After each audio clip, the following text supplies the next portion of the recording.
Right. Hey, everyone. I'm Dan the Lost Boy, joined with my co-host here, Matt McKeever.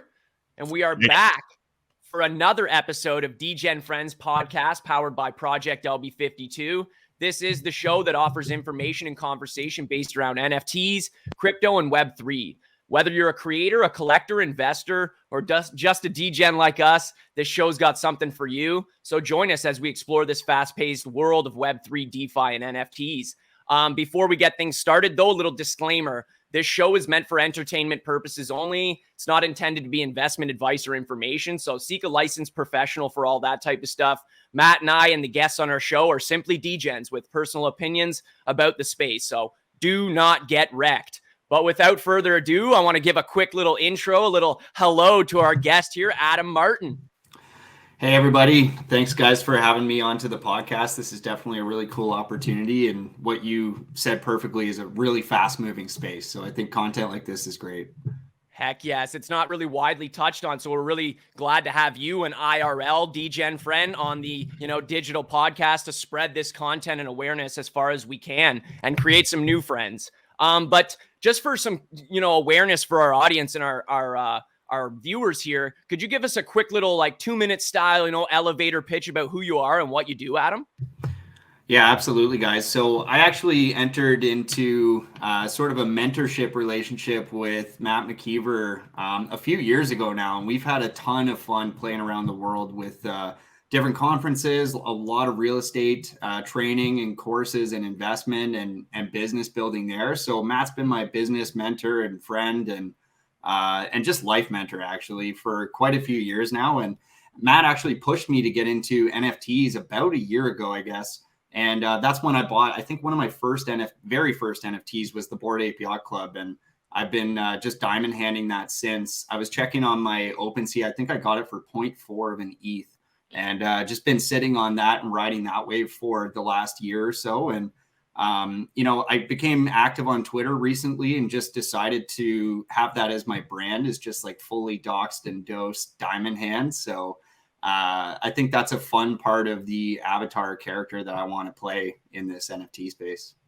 Awesome, man. I appreciate that. And yeah, if you guys want to learn even more about Adam, he's got a lot of stuff on socials. And as he said, Twitter's kind of his new main squeeze. So check him out over there and do a deep dive on him, fully doxed. And he's got lots of content out there for you to consume that he's created. But now that we got a little intro done, we know who we're dealing with here on episode 4. Let's get into our regular segments and have some fun, because that's what Degen Frens is all about. So Matt, I don't know if you're willing to kick us off with our first segment and get into shill, chill, and kill. Yeah, let's do it. So let's do shill, chill, or kill. Essentially, for anyone that's new to the show, the idea here is it's a play off fuck, marry, kill. So essentially, you shill one of the projects we're going to name, you chill on one of the projects, and then you kill one. So, we're viewing kill as kind of FUD, or you don't think it's necessarily going to go very far. And so the 3 projects that we want to explore today is Cool Cats, which is currently sitting at a 5.19 ETH floor, Meebits, which is sitting at a 6.68 ETH floor, and then VFriend Series 1, which is sitting at a 9.19 ETH floor. So love to hear from you, Adam, first. Where would you stand on the Cool Cats, Meebits, and VFriends? Okay, this is scary for me. I'm going to start with shill. Like him or hate him, I think Gary Vee is probably in this for the long run. I do think that the recent, and I'm not as well read as I should be, but I'm pretty sure there's been a recent pretty big dip in VFriend Series 1. Knowing Gary Vee, I think he's going to continue adding a bunch of value to that project and about a bunch of value to anybody that's going to hold it long. So I think if I had to, I would shill that dip. I think I would chill on the Meebits because of all the activity recently with Yuga and Larva Labs and just all of their projects seem to be sort of in this weird sort of limbo state that could potentially go up or down. So I'd like to chill and wait and see what happens with that and see if there's any more integration with the CryptoPunks or the Meebits themselves in the future. So I think that's exciting. And then I think I would kill the Cool Cats. I just personally don't know anything about them. And I don't actually know where the value lies in holding those. And I really don't even know who created the project. So I think for me, that's the one I'm least aware of. And so inherently it has to get killed for out of those three. Gotcha. And so, Dan, where would you land on these three projects? Very similar, but I think I'd like to dive in and give my reasoning. So I'm definitely gonna shill VFriends, and this team's a little biased, the three of us here, just because we are going to VCon. We're big Gary V fans from the jump, even before NFTs. So I'm gonna stick with that. I know there's a dip on V1, and just as Adam said, it's almost a good reason to shill it because it's an opportune time to pick it up and potentially, make some gains when it does go back up. And then that leaves chilling with Meebits. And again, for similar reasons, like Adam was saying, they're just in like a limbo state. Although I know there is a lot of fruit left on the vine there. It's just, I think, an organizational thing, a lot on their plate. I know they can execute between, Larva and Yuga combining, but I think they're in a bit of a chill state already without us having to label it. So that's where I stand there. And then the kill is going to be Cool Cats, and only because I love their art. I've had some dealings with the team just musically and stuff, and great devs, artists, but with the recent news about their CEO kind of stepping away and just a lot of the up and down from their rollouts, I think for those reasons, I'm going to have to kill the Cool Cats currently. But as we know, things could change. That's kind of my 2 cents there. Matt, let's get into your thoughts on this segment here. So I think I'll probably be the closest thing to a contrarian that we're going to get here. So I think I would probably lead with the shill on the Meebits front. And my logic there is I think the news cycle favors Meebits before it does VFriends. So VFriends is the one I would chill on. And the reason I choose that is we do have VCon coming up really soon, but we've also got the release of Series 2 of VFriends. And I think that, Gary now is going to find his time and his team's time divided between trying to promote and push two different projects at the same time. Meanwhile, naturally, and we've hosted events as well, myself and Adam, right after the event is usually when you kind of want to like catch your breath, reorganize, if there's a pivot involved, right? Or reinterpret or, include any sort of feedback you got from the most recent thing you did. So I could see it taking a while for VFriends to get some new momentum, particularly the Series 1. And then with Meebits, again, it sounds like now that the other side is out, that from Yuga Labs' perspective, this should likely be the next big thing that they focus on doing, is creating some sort of value add or proposition for Meebits. And unfortunately, Cool Cats is the one that I am going to kill as well. And again, it is because of the CEO. It's because of the fact that the Cool Pets seemed like a really missed opportunity to launch out a derivative. And then finally, it feels like momentum's being lost. And even a lot to like the old school Cool Cats that I used to follow, I know it's like people are starting to change their PFPs more often and stuff like that for a really extended period of time. Like there was a lot of people that Cool Cats was their default PFP. They weren't going anywhere in that regards. And I actually own all three projects. So again, I hope that they all do wonderfully well. But if you're asking me on a 3-month time horizon, I'd probably pick Meebits as being the most likely to increase in value. But I think Cool Cats has that like outsider chance. As in, if they come out with something that just blows us away, previously, I think at their peak, they had like a 20 ETH floor. So to be at like 5 ETH now is certainly, there is some upside there, but there's also really the risk that they just like bleed out and die a very slow, prolonged death. So that's my take.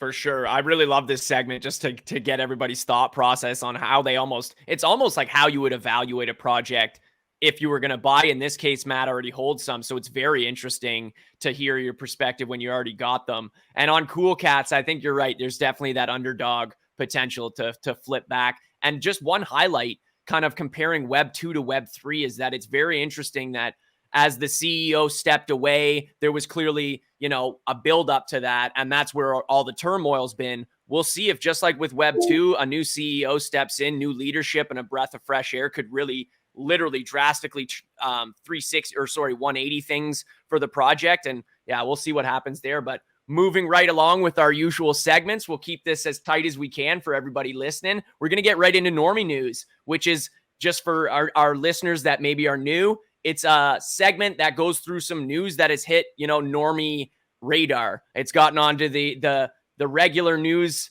stream, and we're going to dive into a couple stories we got here. I'll let Matt go first with his, and I'll follow up with mine. But we got some Normie news stories, and then we'll get Adam's thoughts on it. All right. Awesome. I'm just going to pull up my screen share here, guys. So anyone watching, you can see exactly what we're talking about. And there we go. So this is from CoinDesk, essentially just talking about how Bored Ape Yacht Club had coming off of the other side launch, ended up getting even more momentum simply because Elon Musk, for at least a brief period of time, decided to change his PFP to this collage of different Bored Apes. And I think, unfortunately, Adam, neither my apes nor your ape made it on Elon's PFP, because who knows, that could eventually become, historical. But really, what this triggered was a bunch of because I would argue that, based upon the tweet Elon put out, I would actually view it as FUD, because he was like, I don't know, it looks pretty fungible to me in regards to being able to use this as his PFP. But there's different rumors that he met with Moonpay. We also saw Snoop Dogg, telling Elon to pump Bored Ape Yacht Clubs, let's send this stuff to the moon. So really, just in general, when we're talking about the news cycle, when it comes to NFTs, anything could be alpha as far as we know. People are willing to read the tea leaves and crystal balls to a much greater extent than even what you would see in the equity or bond market, or even I think in altcoins and stuff like that. But yeah, that's kind of part one of this story. And then secondly, because that tweet was sort of framed as, potentially being interpreted as FUD, what we immediately had afterwards was Gary Vee jumping on CNBC's Squawk Box and essentially just talking about the importance of NFTs. And, one of the arguments he made here, which definitely is worthwhile to take into consideration, direct quote from Gary: I can take a picture in front of a Lamborghini outside. It doesn't mean that I own it. Most people are bringing their internet brain to the blockchain, so they say silly things like that, says Gary Vee in response to Elon Musk's tweet on NFTs. So love to hear everyone else's kind of quick takes or thoughts on this, and then we'll send it back to you, Dan. For sure. Appreciate that. I'll let Adam dive in here first. Yeah, I mean, it was definitely interesting to watch Elon tweet that, and I certainly was curious to see if my ape would make it in the collage. But I think with anything like this, when it comes to just one-off tweets or something like this, people are just looking so short-term. I've never benefit in anything in my life from just taking the short, quick, easy path.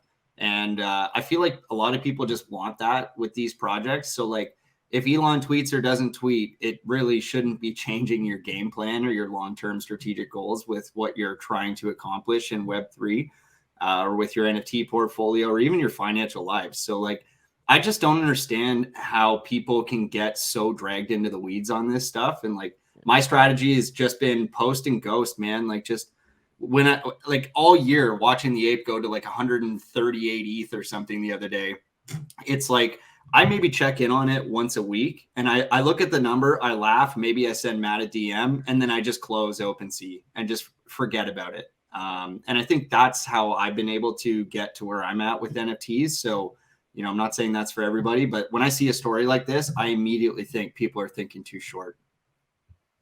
Yeah, I think you're absolutely right. Sometimes too short and too deep on something that's just going to be a blip on the radar. The space moves so quickly that, this is definitely going to have some lasting power in terms of the relevancy of it. People will remember just because it's Elon, but in a week from now, there's some other Normie news story or even Degen news story that'll kind of take its place. So I think you're right, Adam. It's maybe not as beneficial to look so deep. There's so many theories that have come out on the timeline about, like Matt was saying, Moonpay being involved and people doing the deep dive on the blockchain into wallets and trying to connect dots. And I don't really see the financial gain you're going to make. And again, maybe thinking long term is a better approach for everyone. But NFA. The second story we're going to get into is the Moonpay Metamask integration. So Matt's got the screen share up here, and that's a big piece of news here.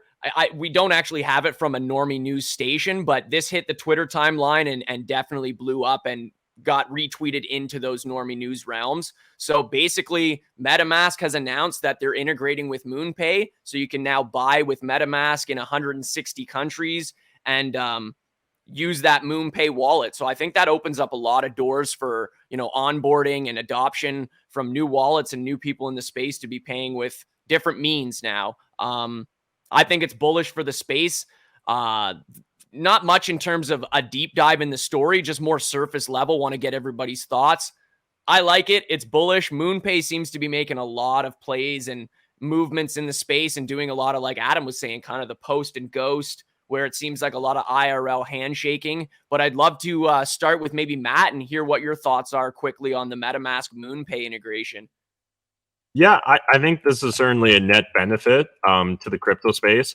Honestly, I haven't spent a lot of time looking at Moonpay, so I'm not even sure really what they 100% do. But other than onboarding what appears to be celebrities to the Bored Ape Yacht Club, that's been primarily my exposure to Moonpay. So I appreciate them for that, because I've got no doubt that that's benefited my investment or my art in the Bored Ape Yacht Club. But yeah, that's kind of my quick take. Adam? Yeah, I mean, WTF Moonpay. I literally don't know what Moonpay is. So, if it makes it cheaper for gas or something like that, I'm in. If it makes it easier to transact in ETH or BTC, then I'm in. I don't really know what it does, though. And honestly, their website doesn't say. It essentially just lets you buy with fiat, right? Is that my understanding, Dan? Like they kind of operate as your Uniswap or whatever? Exactly. I think they're kind of like an intermediary, and I think they do a little bit more expansive than just fiat, but that's probably the big main sell for adoption. But I think just utilizing it almost like a Coinbase wallet or something where you can have fiat and different types of crypto in there. No, I totally saw this morning when I was buying some NFTs this morning and noticed there's an option now to pay in ETH or pay in with a card. So that's probably what this is. Exactly. So I think overall we're all agreeing there, pretty bullish to just be able to put a credit card in and buy NFTs. I think there's a lot of people that are going to be cutting up their credit cards to keep themselves from making financial decisions very quickly. A lot of over leveraged people coming soon. Yeah, that's like Moonpay recently, like back in last fall, right, did a raise. And I think they got valued back then at like 3.5 billion. So who knows what the valuation of the business would be today, but certainly they're a decent sized player. For sure. And on that note, big players that invested in that valuation. There was some large names that were in that pooling of money. So definitely, I don't think we've seen the last of Moonpay and integrations with it. Funny that they've kind of landed in our Normie news and both Normie news stories in some way with the elusive potential collab with Elon. But we'll keep things moving right along, and we'll get into our Twitter thread breakdown segment. So in this segment, we usually just pull up a Twitter thread that we found interesting, either Matt or I or both, and we kind of go a little deeper on it and see what the author was kind of getting into and get into the depth of the info. So this one is about the other side land and just kind of hidden gems and secrets and things that Kaspar here, the author, thinks that people are kind of overlooking with the traits and the rarity tiers and things like that. So from two ape holders that also have some other land, or other side land rather, I'd love to get your thoughts on this first, and maybe I'll add at the end. But Adam, what's your thoughts generally about just the other side land? And do you have any speculation into the rarity tiers and things like that before we go a little deeper?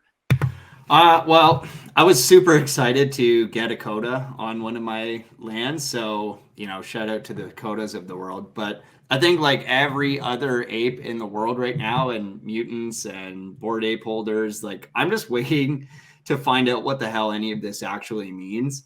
I actually think that the Bored Ape Yacht Club, or Yuga, whatever you want to say, is actually putting this out, has done a pretty bad job at keeping their holders in the loop. I'm not super impressed with how the mint happened. I'm not super impressed with like how their release and the cadence that they're releasing information about these projects.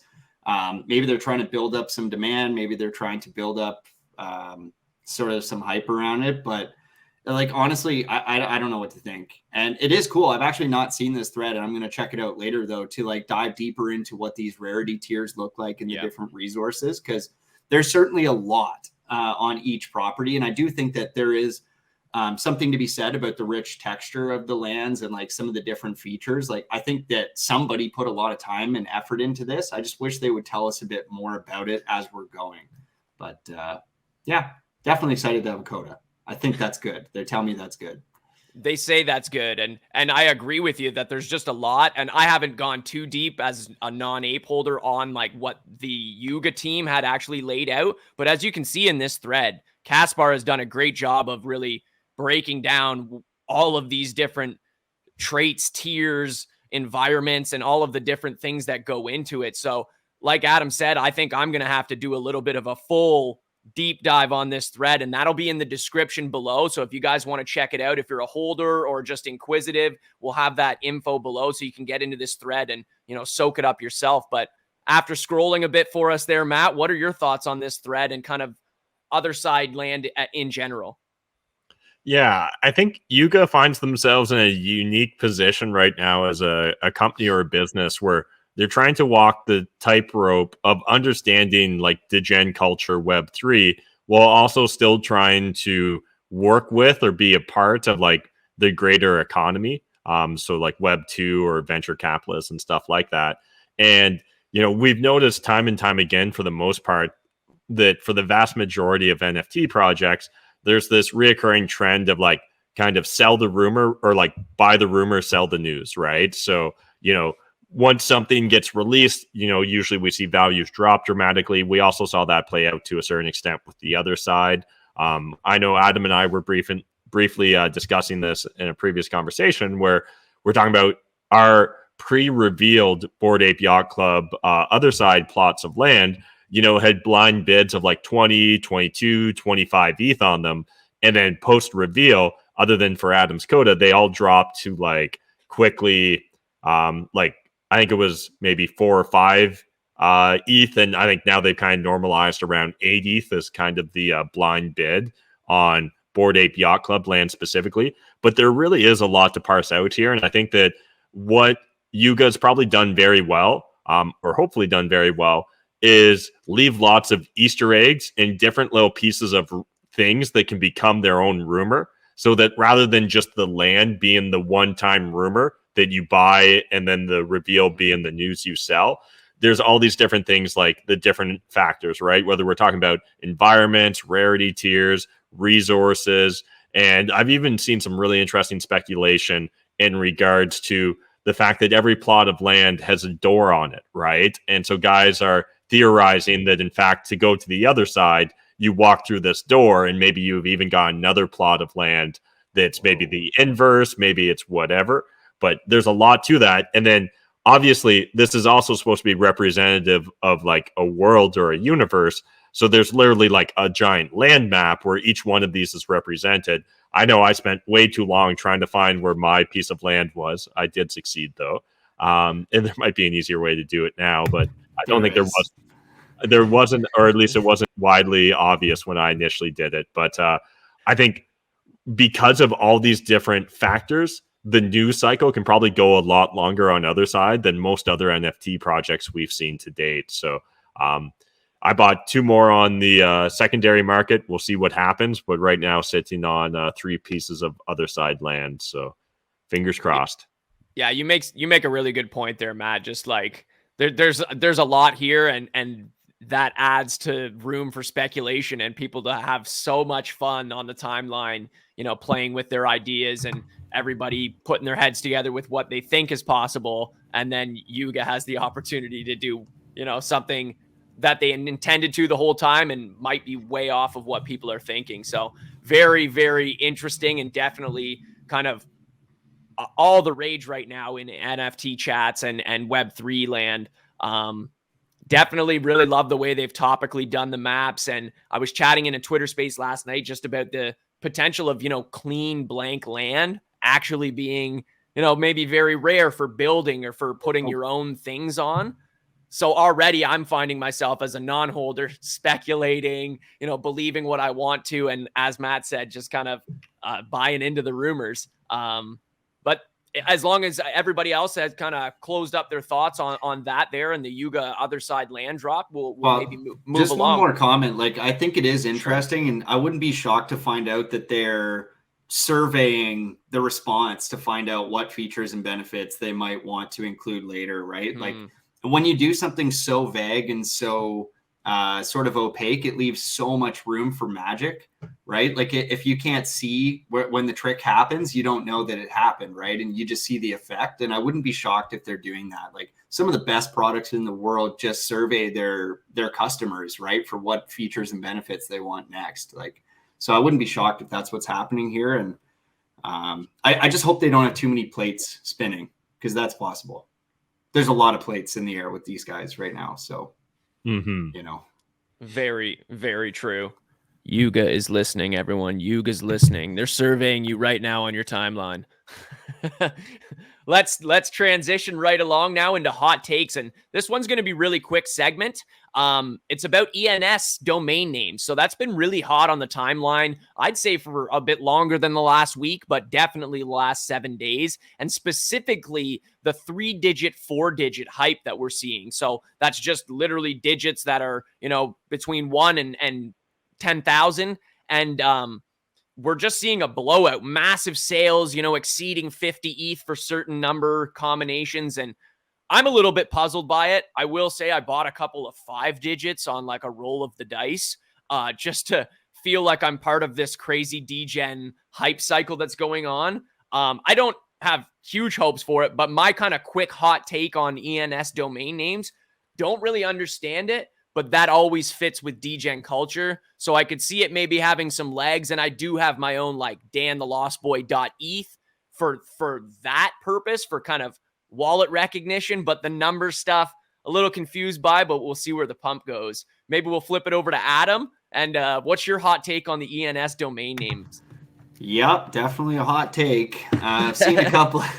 I've seen a couple of these, just like photos of them, I guess. And there's a bunch of people like with, trying to sell these things for 5 ETH, but like, what is this? Like, does this buy me an actual website? Do I get like a domain? Am I so web 2 that I literally don't even understand that you don't need a website to have a website? Like, what is going on? What is this? So I'll probably butcher this, not butcher it, but I won't be as technical as I'm sure you can get with it. But the main thing that people, I think, use it for is almost basically having that number represent your wallet. So it's your primary domain. So instead of pointing to that long hash that is your MetaMask wallet address, you can actually just input, AdamMartin.eth and send Ethereum there. But I know there's a lot of other, subdomain categorizing and things you can do and actually building with it. But I'm not the tech guy there. And if Matt, you have anything to add? Quick question, Dan. Because I haven't looked too deep into it either. Is it you can literally use it for your existing wallet and it's like a redirect, or is it just like a separate new wallet? It's a redirect. Okay, so you literally pair it with something. Exactly. Because I guess like to me, this is like websites. So can you make a lot of money flipping websites? Absolutely. Can you also sit on a bunch of websites that never go anywhere for an extended period of time? Absolutely. So, even just kind of like quickly flipping through here on OpenSea, the floor prices. The floor is wild.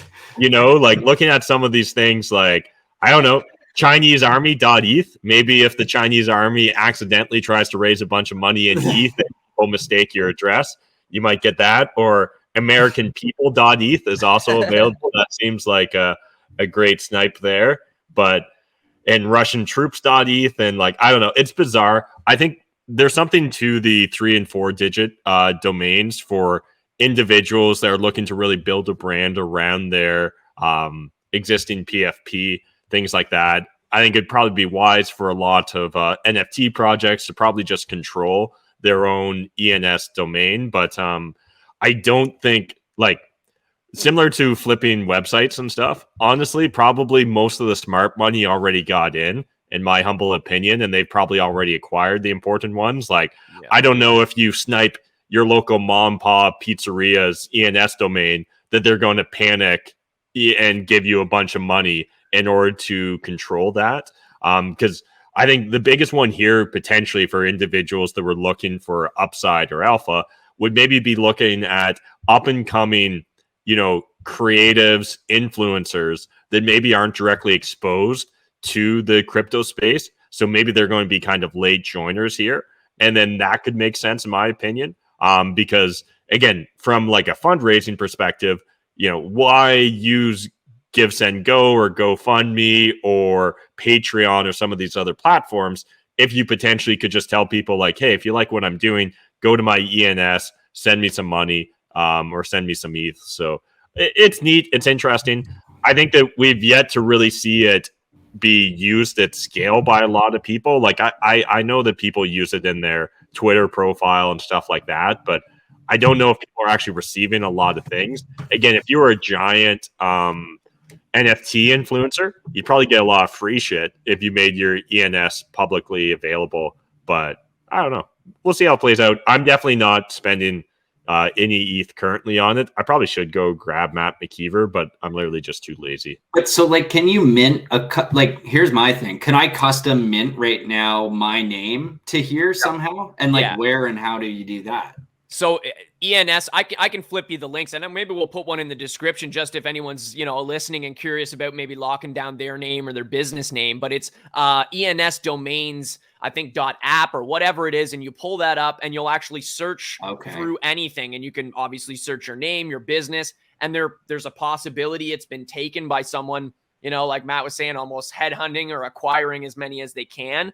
But most times if it's something pretty, off the beaten path, it's not like a 3-letter name like JON, you'll probably be able to like basically mint it and then register it for a certain amount of years, and you can hold it as the controller. So I'll flip you that info. But any kind of final thoughts on it, Adam? Well, I mean, Matt says the big money got in quick, but I was able to pick up ape.com. So if y'all want to head over to there, check out Matt and I. We've got our apes just sitting there pretty, but Web 2 domains. Let's go. Web 2's back. All right. But yeah, we'll keep things boogieing along here into the next segment. I thought that'd be a fun one to touch on the ENS domain names, because there has been a lot of like this going on the timeline of like what's going on. But we'll kind of finalize with the segments on Not Financial Advice, our NFA segment, which is just a quick little, each member of the panel here is going to give a project that they think's interesting or have their eye on recently. And again, not financial advice, but just something that each member is interested in. I'll let Adam go first here, and maybe I'll follow up, and Matt can go last on this one. Adam, you got a project that you've had your eye on here lately? Yeah, so this is absolutely not financial advice, but I did join a Twitter space the other day with Camel, who's kind of a, like a moderator or something for this project. And he was hosting a Twitter space on the guerrilla tactics that they've been using to market this project. It's called the Plague NFT. And honestly, I couldn't believe how genuine these guys were. I jumped in the Discord. It was just the engagement is something I've never seen. It reminds me of like day one Bored Ape Yacht Club. And, these guys, I posted kind of a shit post, if you will, that I would change my profile picture from an ape to one of these plague frogs. So if I got 420 retweets, which I thought was like it was kind of funny and an impossible number. As we're recording this, I think the last time I looked, I was at 551 retweets. So it's 553 right now and 510 likes.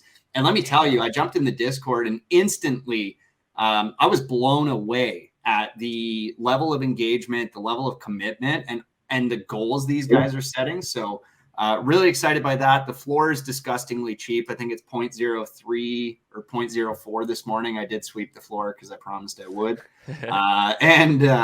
So, the artwork's pretty cool, and the community seems to be unbelievably engaged like I've never seen. So, not financial advice, but you're probably an idiot if you don't have a couple of these. I actually had to scoop a few behind Adam. I followed suit because of the community. I saw how strong it was on Twitter, and I scooped a few as well. NFA, but we do like to be nice and transparent here of what's in our holdings. Quick for the record, Adam, this isn't going to be another my fucking pickle. No. There's no pickles here. Green, shout but out to I saw green, and I was like, I don't know.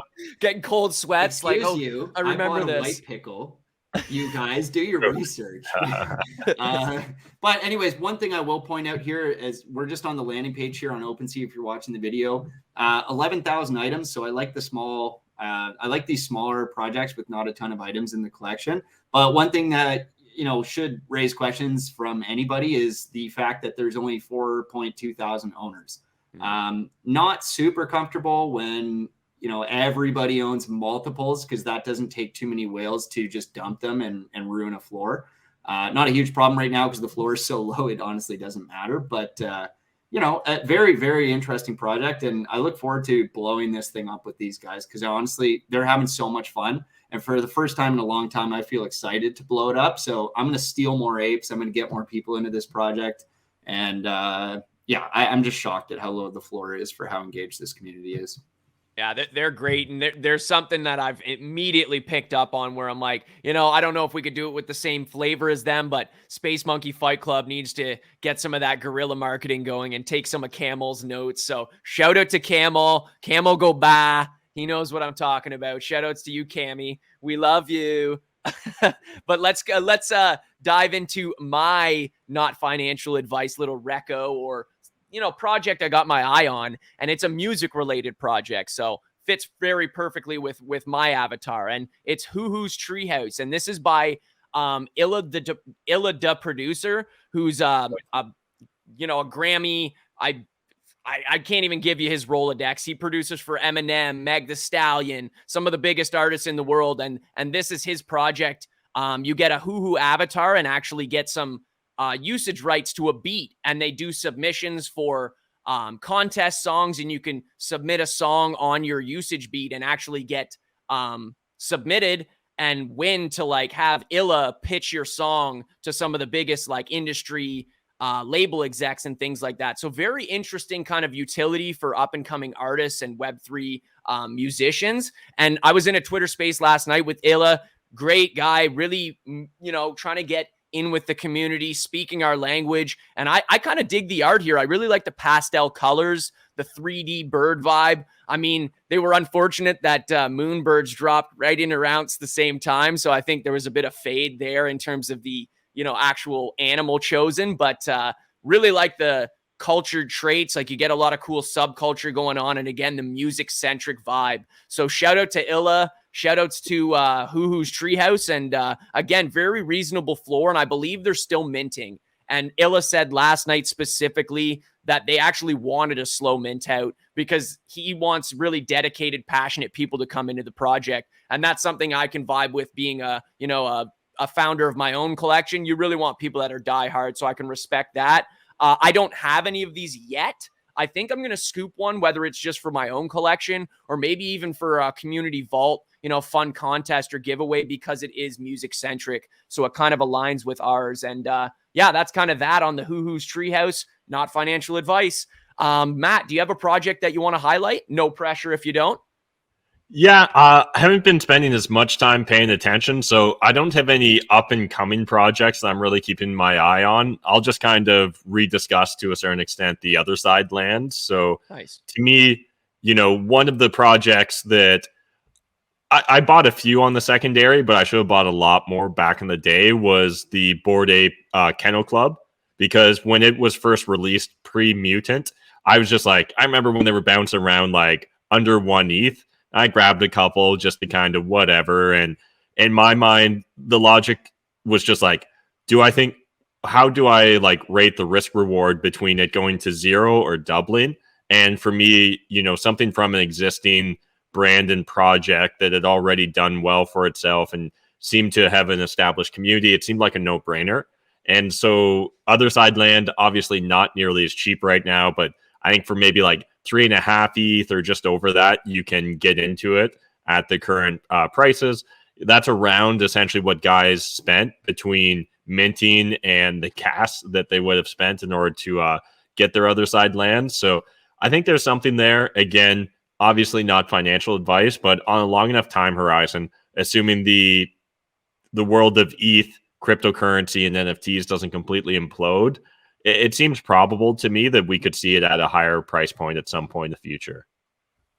One other thing too that I've been taking a good and hot look at is the mutant ape floor has been down quite a bit. There's a big dip there, and I'm not gonna lie, this morning I was debating just shooting you a text, Matt, because I don't have enough ETH to grab one, but I was thinking about possibly grabbing one. They were at 25 this morning, and actually the last time I checked too, they were up at 26 just since this morning. Activity. And back down to 24.5. So we're playing around this really low, and well, I mean, perspective's everything, but really low floor right now for this project. And honestly, might not be a bad time to jump in. And the reason I'm considering this is I still have my M1, but I'm too scared to actually chug. Convert it. I don't know how to chug that. So it's either buy in at the dip right now for me, or sell the M1 and buy two. And so that is just the constant challenge in my brain. But we'll see. Monkey losing sleep over chugging M1. Yeah, legitimately though, because last time I looked, M1 was 51 or something. I think there's a couple other diamond handers out there. You and Matt are a couple of them. But maybe we'll get into our last little kind of spotlight on Adam, if you guys are cool with that. Any final thoughts on the segments, guys?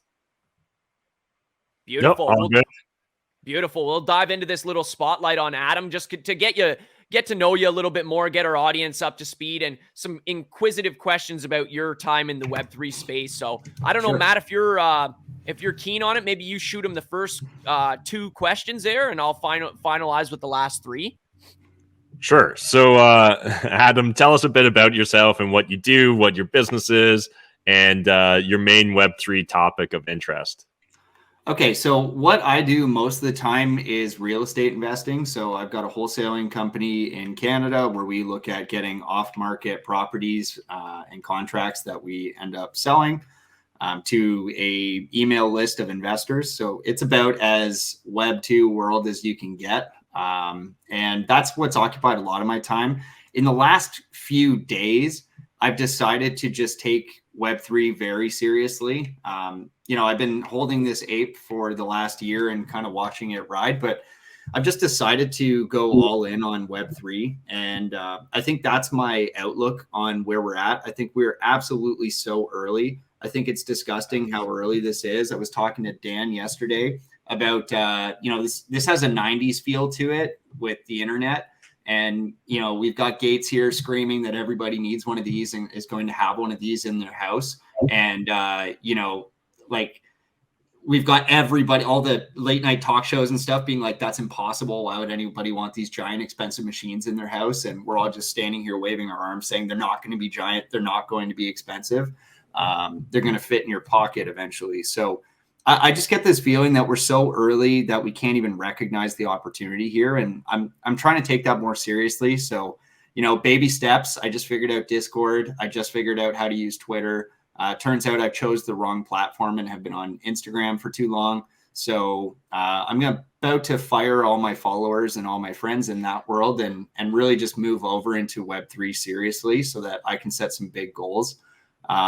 I want to uphold this brand of kind of diamond handing things and going long, because I do think that's where these communities are pointed. So I think that's my outlook and my big focus with crypto and stuff like that, and NFTs for the next while, is just get better at this, get some more attention, and add a bunch of value to the projects that look like they're going to go. Nice. And then next question here is, what's your biggest personal win in the NFT space? And let's just skip over the ape, because that's like the no-brainer. It arguably is the best investment in the history of mankind based upon the price evaluations, which boggles the mind. But outside of the apes. Yeah, so outside of the apes, I sound like the ultimate shill now, but I'm really, really excited about this Plague NFT community. because it happens so quickly and because of the timing, I'm just so excited that there's, 500 plus people out there that would just drop everything that they're doing and go and move as one. And so I think my biggest success, or like the thing I want to focus on right now, is just taking that leap into really committing into Web3 and understanding how Twitter and Discord work, and then leveraging those things. And I think my biggest win was just doing that. Like just making the post, keeping my word on it, and then staying just like fully doxed on here. Like I want to keep my reputation, my brand, and my lifetime brand. I want to transfer all that value to the NFT world and what we're doing with Web3. And I think that I've so far been successful at that. And, I think that's one of the more important things here. There's a lot of avatars. There's a lot of profile pictures and names that you're never going to find out who they are. I want to make sure everybody knows who I am. I love it. And love it.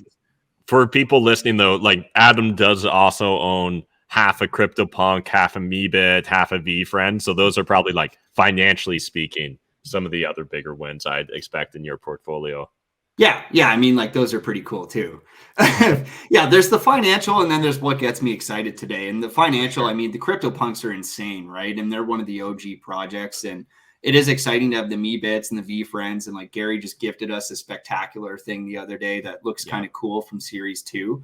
Already I saw the bot offers on that go to like almost zero. So that sucks. But again, I think all of this is long play, right? Like, this is why, like, I'm not counting the ETH when the apes go to 150. I don't care because I'm not selling it. So, if you need to sell, that sucks, but it's better off to just be financially independent and have multiple streams of income. Just get your money right. That was like great advice. And really you're already like off and running with this diamond hand branding, because it's just the way you've been moving in the space already. So it's kind of an easy brand. Couple more questions here for you, Adam. And this one's kind of the opposite. What's your biggest loss or rug in the NFT space? And just to kind of add a caveat, it could be not like a project or a collection that you feel like rugged you, but maybe opportunity loss, like something you got into late or just something in general. What's your biggest loss or rug? Yeah, this is very simple to answer. It's in my brain every day with crypto. What is that? What's the thing called that like is my hard wallet? Somebody help me on your ledger? Ledger, the fucking ledger. So early on in crypto, about a year ago, when Matt said, hey man, you should probably look at these ape things. And I was like, okay, I'm down. I totally trust you. Like, I'll do whatever. And, I set out that day to buy 3 apes, and for whatever reason, and actually I think it was blind signing, which nobody knew what that was at the time. I'm certain of it. Like, nobody understood how to work the freaking ledger. And I had like a 2-minute tutorial from the guy who showed it to me and set mine up with me. And I just got frustrated, man. I was like, fuck this. Like, this thing's not working how I want it to. I'm not able to purchase this thing. And I literally just pulled like a little bitch baby fit and left my computer after buying 1 ape. So I bought 1 ape. I think it was like the night before or something. I sat down to buy 2 more. I did not end up completing those purchases. And you do the math, guys. Whatever that looks like a year ago, buying 2 more apes, maybe another million, maybe another 2 million in valuation, but with all the derivatives included. If we're looking back, that's the Bored Ape chemistry. So it could have had the opportunity at M1s or M2s. That's ApeCoin. That's the Kennel Club. That's the potential for mutants. And I'm sure I'm missing. Oh, and the other side deeds. So like, we're talking about 6 other side deeds missed, 2 serums, 2 dogs, and the list goes on. And I love that I had that opportunity to fail forward very, very early, because it's guided me in my strategy now. Like, now I buy 3 of everything. I just always buy 3 of everything. If it's a flop, it's okay, because I've already been gifted, hundreds of thousands of dollars, or hundreds of ETH if you want to count that way, in derivatives and like dividends or whatever you want to call it from the apes. So I don't know. Now I just buy 3. That's my lesson. That's my takeaway. Love it. And just how documented in terms of the numbers, and that opportunity loss, I think, is exactly how I would be. I'd have it down to the penny probably, and it would be the one thing that maybe keeps me up at night a bit, but it is what it is. At least it was just mono. It was you versus you. It wasn't somebody else that, well, and always you versus you. And to be fair, at least Adam did buy that one ape. There's a lot of dudes that have DMs from me from literally like, we're shooting this on May 5th.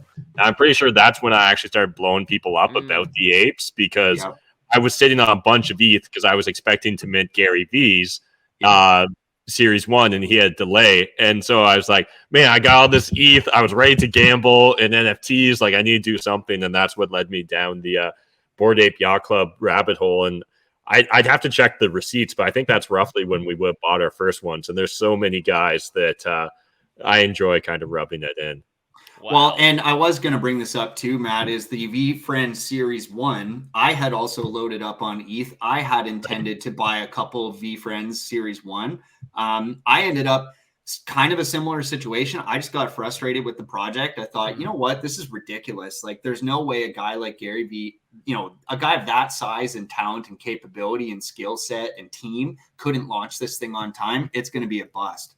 And so I waited, and hours went by. And at the time too, like, I was just trying to learn Discord. I didn't understand Twitter. And I hadn't watched any launches yet. I hadn't watched and understood that, like, legitimately every project launches late and costs more and the gas is crazy. And I didn't understand any of that. And luckily, and again, thank you, Matt, for giving me the opportunity to partner with you on a V friend after the fact. We did that. We ended up getting a great V friend, but that's two big kicks. And if, fool me 3 times, shame on me. Right. So I will not let this happen a third time. And I've been going bullish and pretty hard since then. I think that was a really good answer, just for a lot of people to hear, the other side of it. A lot of the timeline's always the dubs, the wins, the gains, the profits, but sometimes it's good to hear from somebody, some opportunity loss and what that taught them. So I really like that question and answer. And I guess following up, because you kind of gave some tips in alpha, but do you have any tips or alpha for new, creators, collectors, or investors looking to get into Web3? Yeah, I think my buying strategy, with the exception of maybe these Plague NFTs, has been to bias more towards the blue chip stuff and the creators that have been building communities for a long time. Okay, Gary Vee did not just show up and decide to make an NFT. He's been building fans and a fan base for, I don't know, at least a decade, right? The other project I hold dearly is the Impact Theory founder keys. Tom Billio has been adding value to our team for years now with Impact Theory University. And so, with a project like that, when I'm buying that founder's key and maybe it costs 3 ETH or whatever at the Dutch auction, all I'm doing is paying tuition for the free videos and content to that creator that I've already been consuming for the last several years. I owe Tom considerably more than whatever I paid for those founders keys. So whether they go great or they bust, it literally doesn't matter to me. I was able to support that creator and content creator that's been giving us free shit for years. And so I think that's extremely valuable. The communities online, like the Bored Ape Yacht Club a year ago and where it's come to today, I think those are great communities to bet on because they just have so much invested in wanting to go along. So these blue chip opportunities and opportunities where creators that have these massive, built in beautiful communities, I think those are good bets. And like I said, I like to buy 3 of everything these days because I'm finding out right now, owning one Bored Ape, like, it kind of sucks because you can never actually sell that if you want to leverage it for all the other intangibles that it gives you other than potential ETH. And so that's kind of poor decision-making, just having one of something that you think is going to moon. Also, if you think it's going to be great, why not just support it more, right? Buy more, not financial advice, of course. But it's not going to hurt anybody. And if it is hurting you financially, like, maybe this isn't the right time for you to be gambling anyways. If you can't afford to buy a couple of something, Jay-Z actually said this. He said, if you can't afford to buy it twice, you can't afford it. And I think that's fucking great advice from one of the legends. And, I think I would stick by those tips. The other thing is like, you really don't want to be regretting things that you didn't do. So if you are prepared, if you do have the resources, if it's not going to kill you financially, I do think getting in sooner on some of these things is probably better. But, like we always just say this in a common real estate saying is like, it's better to have time in the market than trying to time the market. And I'm not sure if it directly applies to a lot of these because they're so fast and so volatile. But at the same time, like, if you're sitting on the sidelines, you haven't purchased an NFT yet, you're somehow listening to this podcast, trying to do research on it. You're trying to listen to what other people are doing in the space. Like the best way that I've ever learned anything is by just getting my hands into it, right? Buy something really cheap if you have to. Maybe you're not even in ETH yet. I don't know how you found this podcast, but if you're not even in ETH yet because you don't understand it, just buy some ETH, right? Buy $50, buy $100, buy some nominal amount and just watch what happens. Yeah. Right. We always used to do this with, what was that called when we were in like, high school and stuff, like Market Watch or whatever those were called, right? Play with fake stock money, right? Like simulations and stuff. The best simulation is life. Like just put a couple bucks into it, see what happens, don't break the bank, but just dip your toes and you'll find that you have to pay attention more, right? Like now that I own these things, I pay a lot more attention to it and it's way more easy to focus. And where your focus goes, your energy flows. So I think that's how to do it. I couldn't have said that better myself, man. And you heard it here first from Adam JD Martin, some tips and, for newcomers. And like you said, if you're discovering this podcast and have no idea what NFTs are, never seen ETH in a wallet, get your hands dirty. I definitely agree with those tips there. And one last follow-up quick question is if you could recommend one kind of key person to follow, whether it's on socials or, IRL, who would it be? Oh man, that's you can say yourself too. That's tricky. No, you don't need to follow me. I'm just shit posting. Honestly, guys, like if you found this, you already know Matt McKeever. So if you haven't followed him, just get after that. But one guy that I do think is not getting the right level of attention in the space is actually Tom Billio. Like his YouTube channel and the Impact Theory University has like hundreds of hours of just invaluable content. I mean, this content is out of control. There's some incredible business lessons on there. There's some incredible financial lessons and business lessons and personal lessons that you can take away. And I think he's one of the more like kind of grassroots, true, transparent guys that's not just like all hype. Like I get a little bit annoyed at like Gary's content and like the other side of the coins like Grant Cardone. And I get annoyed by that too, because a lot of the time it's just too hype. But Tom's one of these guys where you can come at it from a lot of different angles and come away with a ton of value. So, give him a shout. Great answer. I would also recommend a Tom follow. All right. We're going to kind of wrap things up here. Now that we got the spotlight on Adam done, I will follow that up with a make sure you follow Adam. He said don't, but I would recommend to follow him as he's getting more into this Web3 space. I'm already seeing great activity. He already speaks the language. Again, lots of fun shit posting, memes, GIFs, the whole nine. So follow Adam Martin at Adam JD Martin on Twitter, Instagram, the whole nine. And you can find all of his links from those socials there. But yeah, that kind of wraps up the episode 4 of Degen Frens. Thanks to everybody for joining us here and talking Web3, NFTs, and DeFi.